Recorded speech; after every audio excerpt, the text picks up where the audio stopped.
Phone nwoke m, phone m ji ego m zụ. M ga-jirikwa ego m zụọ SIM card, MTN network.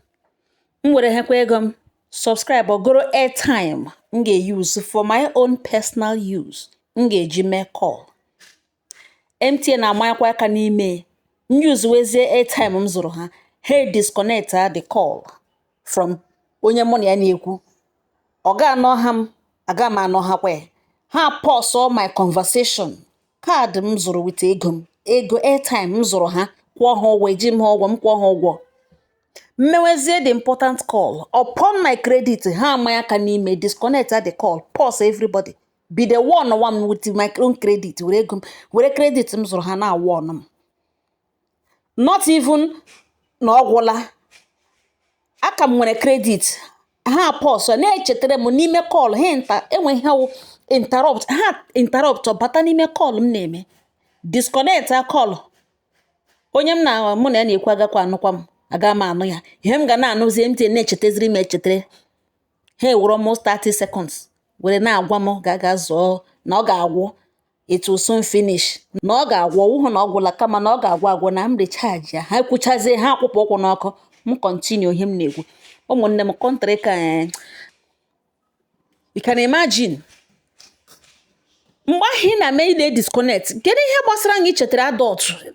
Mụnwa ji ego m bịa n'ọfịs ọ nọ whichever way zụrụ the credit. Akwụkwọ ụmụaka ego ọwụ gị kpara m. Enwe onye zịra m zụrụ. Ọgwụ m mara na ọgwụla. Is there any other way? Credit airtime ngwa at least ma nọ pim ya kwasa ọgwụle disconnect akwụpụ ụkwụ n'ọkụ. Dana aka m nwere time ahụ iji nara m na-ekwe ekwe. It's not like the money is not going. Ego m ridi gị na-aga gị na one m na-echetere m echetere. Na credit m na gị na ọ ga-aga egwu very soon. And the time ahụ spend ga-ezuru m ihe m chọrọ ikwu gị just pause ma ikwu jụrụ ịgwacha m mbụzie airtime gị were budget ntinye na airtime m zụrụ. Gị disconnect ha call m na-eme ego airtime m kwụrụ ụgwọ gị disconnect am na anyị na-awa ọnụ m na-agwa m echetere na-echetere nwa adult na uji ego ga-azụrụ airtime ya na ọ ga-agwụ. What happens to ọgwụ ya agwụ ya hụ na ọgwụla. Ihe ọ bụ ime inyere mmadụ aka agbarịrị credit ya gwa ha gị onye ahụ abịakwa bịa zụrụ. Nigeria kele nọ enweghị ebe a na-ajụ ajụ. Ọwa onye tiri n'ọfịs ya chọọ ya ga-eji nye ego once ebiri ego onye o kwesịrị ihe kwesịrị checkmate anakwa elegiri anya. Ha emere ka arụ ha mma. This thing MTN na-eme na-afụ every minute na ana m echeketare m na dial *305 hash ka m lee ma enwere ihe ha subscribe m n'ime a na-agị debit m nye m thank you nara m ego m debit were 100 bufere were 200 send say thank you for subscribe ma na nro ka m subscribe mgbe niile na-echeki ka m mara ka ha tiri m n'ime na cancel je ọ gịnị kpatara see finish mgbe country dị too useless naanị ihe ha ma corruption.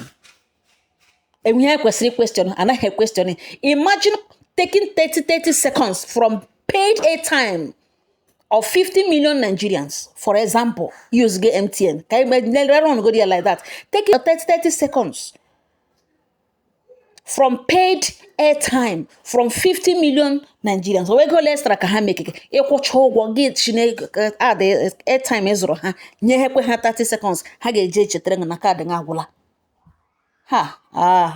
No, you know they too much. That one no be see finish. Mad ga no the important call. Companies or airtime eji eme call disconnect ango. But interrupt on the call. But na chetere see for how much chetere bịa zụrụ the card. Kai.